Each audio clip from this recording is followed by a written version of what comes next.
Ladies and gentlemen, welcome into the 143. This is Under Review, coming at you live with episode 111.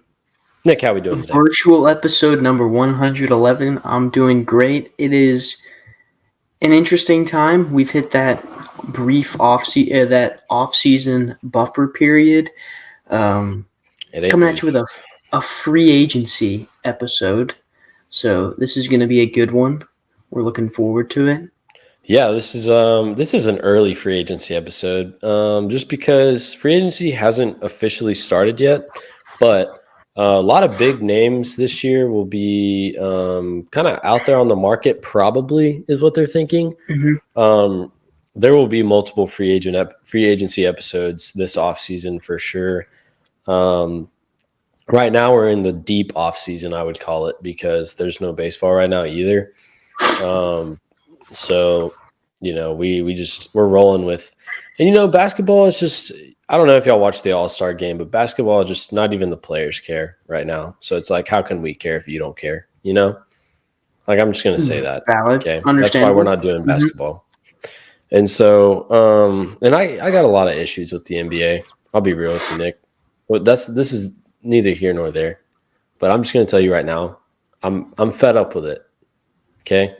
If I was getting $50 million a year, I'd play all 82 games and I'd play my heart out in every single one of them. Okay. I mean, my one gripe is that that's the only league that you have to convince players to play in, even though they're getting paid, right? Like the whole MVP, what is it? You have to play a minimum of whatever games 65 to be games. Yeah, be considered MVP. No other sport. It should be 82. It should be 82. No other sport, you have to set a minimum to try and convince people to play. Like that's and then stupid. Players all got mad when they put that rule in place. Like, you have to play 65 games to be awarded anything, to be named an All-NBA player. Like, okay, if you're not playing 65 games, why would you deserve to be MVP? You didn't play. You're not a most valuable player if you didn't play the games. Man, this isn't what our episode's about, but I could go on and on about this. Hey, you know what, Nick? This is now going to be one of these episodes. I mean, okay? I've never been an NBA guy. I mean, Joseph knows that behind the scenes, but I mean, I've never considered myself into that, but that's okay. It's not an NBA episode. Okay, it's going to be just a gripe about players not wanting to play their sport. Everything, just gripe about everything. Yeah, everything. Just a griping episode. Okay. Hey, let's dive into some NFL free agency, though. I ain't got no gripes about that. All right, stat of the week, brought to you by Andrews Logistics.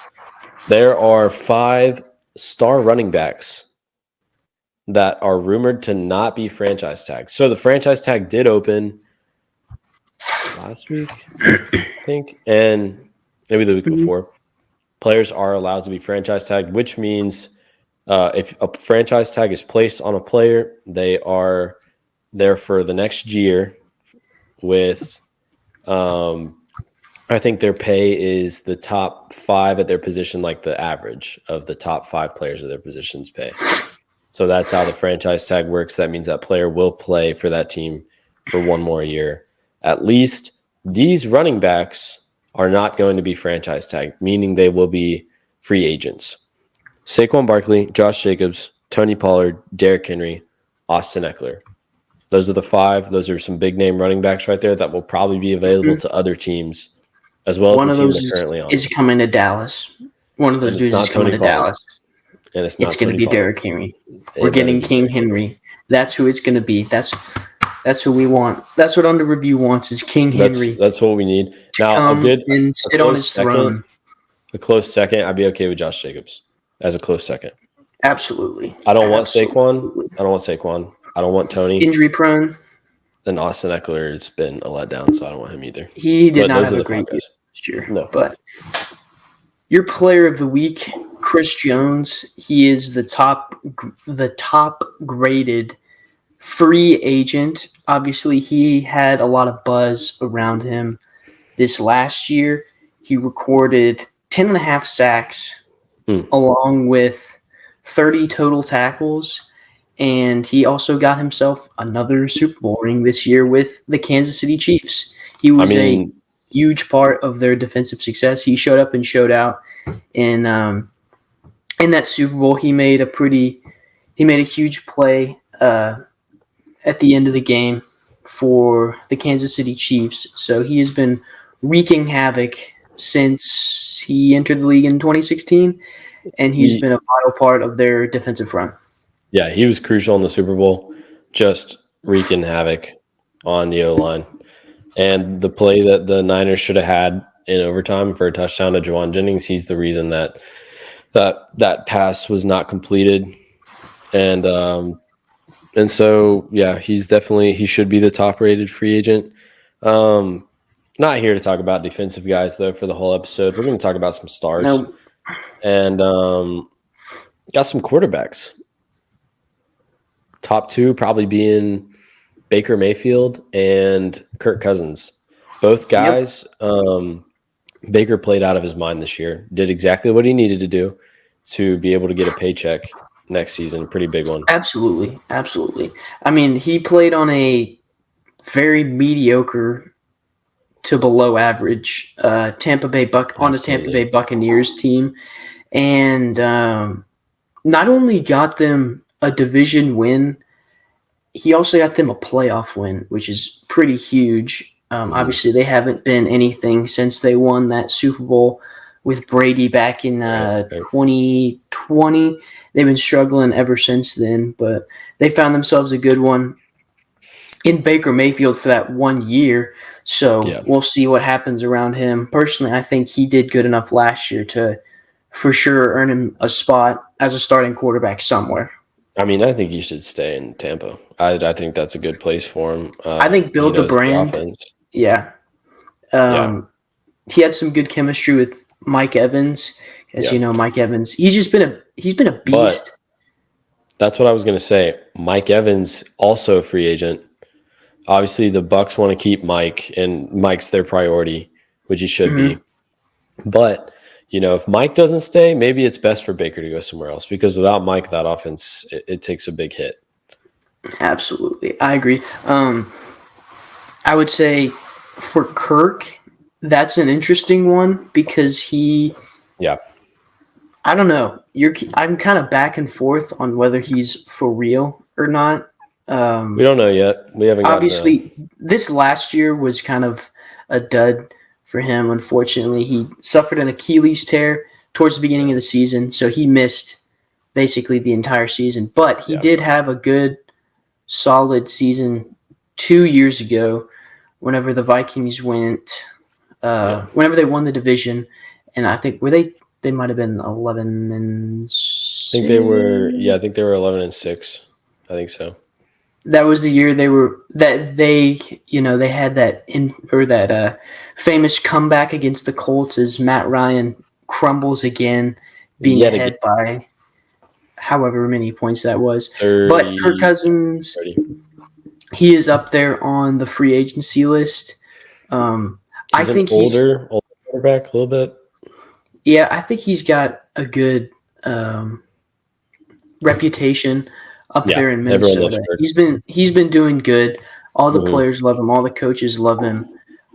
He's got a good connection with Justin Jefferson. It was just an unfortunate season for the Vikings. They lost Kirk Cousins, and then they would lose Justin Jefferson for a lot of it. And then they didn't really have a running back because Dalvin Cook wasn't there. They went with Alexander Madison, which was a horrible decision. So that wasn't the Vikings that we're used to seeing. I mean, the Vikings also, TJ Hawkinson getting hurt at the end of the day. The Vikings are stacked. I mean, Jordan Addison was a great draft pick. Justin Jefferson, obviously number one receiver in the league. TJ Hawkinson is a top 5 tight end. They've got a good O-line. Need to find a running back. Kind of have one in their backup running back a little bit, but I don't see. They need a good, solid RB1. I don't see the need for Kirk to leave. I think they should re-sign Kirk. I think he works with Kevin O'Connell really well. I think we've seen that. Kirk is not the prime He's time not thing. Good enough to go out and be the reason that a team is winning. He's just that quarterback that's gonna thrive in a really good situation. You get weapons around him. You get him a good OC, he'll be okay.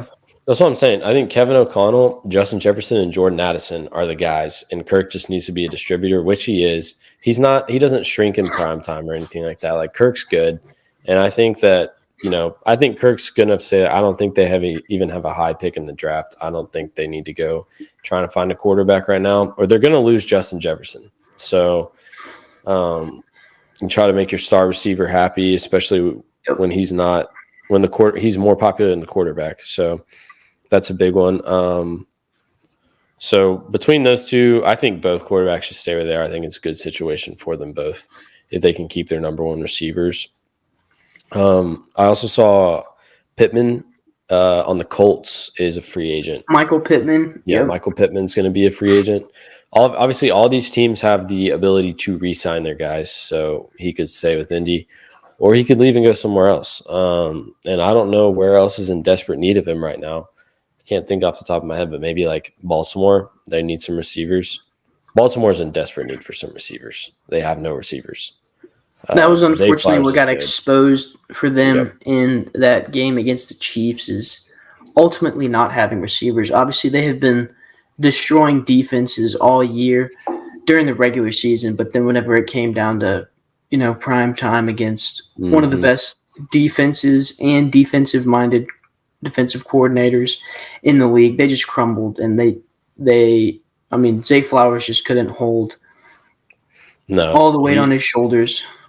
I mean, he's only a rookie, and honestly, he's kind of small for a wide receiver. They need a true big wide receiver on the outside. He's more of a slot guy. Yeah, just a small, quick, really fast guy.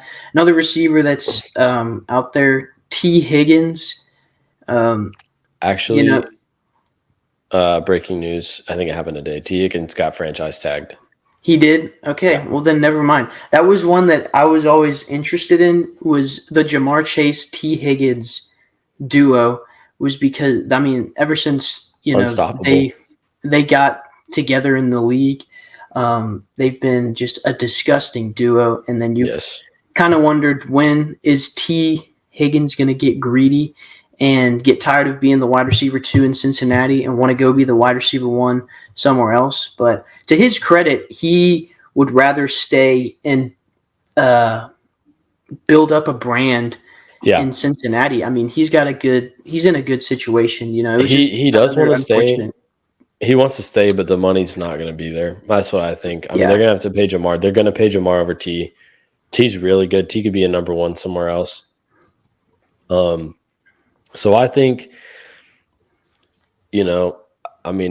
CD and T, you think about it, cut Gallup. What do you think? Gallup's a waste of space. I think we've already talked about that. Michael Gallup, we've gotten all the good that you can out of him. Even Pittman. We need a number 2. Because Brandon Cooks, he's a slot receiver. That's what I'm in my mind. I've always liked Brandon. I think Brandon Cooks is great. I'm hoping we can hang on to him. Hopefully we keep Brandon Cooks. Mm-hmm. But we need a guy on the outside. And then, I think Michael Pittman would be a great add. He was huge. He was literally the entire Colts offense. Yeah. Anthony Richardson goes down, and him and Gardner Minshew have that insane connection the entire season. He does suffer a concussion, or he did suffer a concussion. Pretty bad one. There at the end, he got absolutely doinked in that game against Pittsburgh, but he could be a disgusting duo with Sidarian Lamb. Let's talk about the running backs before we close. Running back, we've talked about the running back market. It's interesting because we saw guys get hurt and their backups go off. It's kind of proving that running backs are not as valuable as they once were. Yeah, because they all do the same thing. It's not like you've got your standouts like Derrick Henry. There's no question that Derrick Henry is different than the rest of them, and we would definitely want him to come to Dallas, and he will be paid, not like another running back in Dallas. And but I think for the most part, like Saquon, Tony Pollard, like Josh Jacobs, Austin Eckler, those guys are pretty similar in their skill. I will say I think Josh Jacobs is Saquon is good, but the only thing is can he stay on the field? And the answer is no. Which maybe it's a Christian McCaffrey type situation where it's like where he he's on just that needs team. to go. Yeah, he needs to go somewhere else. Yeah, he needs to go somewhere else, like on a good team. Now, I'd take Saquon if he was healthy for sure. He's great. If we could have him on the Cowboys when he's healthy, that'd be awesome. That's a gamble. You're kind of rolling the dice with that one because you could get a top 5 running back in the league, or you could get a guy that doesn't play half the season. I wasn't impressed with Tony Pollard this year. I don't think either of us were. Tony Pollard, it's a good thing we put the franchise tag on him. It's time for him to move on. He just wasn't a running back one this year like he needed to be. He was a running back too. He did good with a limited amount of touches in the season before whenever it was him and Zeke. But he's not someone you can depend on. Once he got the number 1 spot and the majority of touches, I mean, he was really not productive at all. And then Austin Eckler, I'm not high on Austin Eckler either. I mean, he was such a disappointment this season. He had a down year. Healthy all season. He just didn't do anything. Yep. Maybe he's a victim of the Kellen Moore offense or the Chargers' misfortune and struggles as they've been. Yeah. They should, because the Chargers, we've talked about this before. They should be so much better than they actually are. They have all those pieces. Yeah. But I mean, I wouldn't be too eager to go after Austin Eckler. Do you see them letting Eckler go and maybe Jim Harbaugh wants to draft Blake Corum? Honestly, probably not. I mean, I don't see Austin Eckler going anywhere. I think he's going to end up staying. They're going to re-sign him. They're in Los Angeles. I mean, I think under the right circumstances, under the right coaching, I think he could be back to the way he was before. Which Jim is good, and whatever offensive guy they go with will be good. Jim's going to come in. He's going to change the culture. I mean, it's not going to be an immediate Super Bowl victory, but he's going to come in, and I think it's going to be a noticeable difference.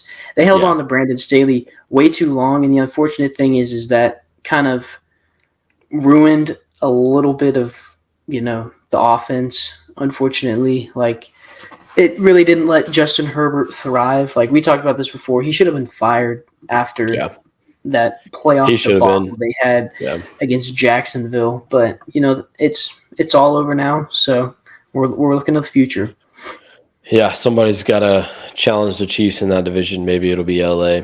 But that's just a few of the players in free agency, and obviously there will be more as time goes on. There will be more news as time goes on that we will bring you.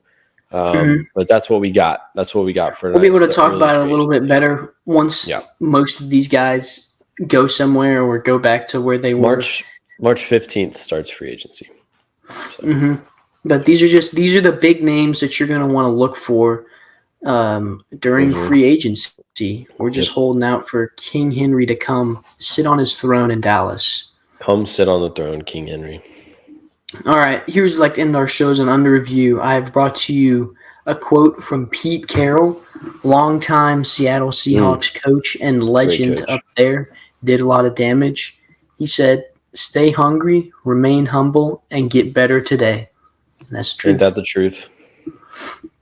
Thank you all for tuning in this week. We will see you next week with another episode of Under Review.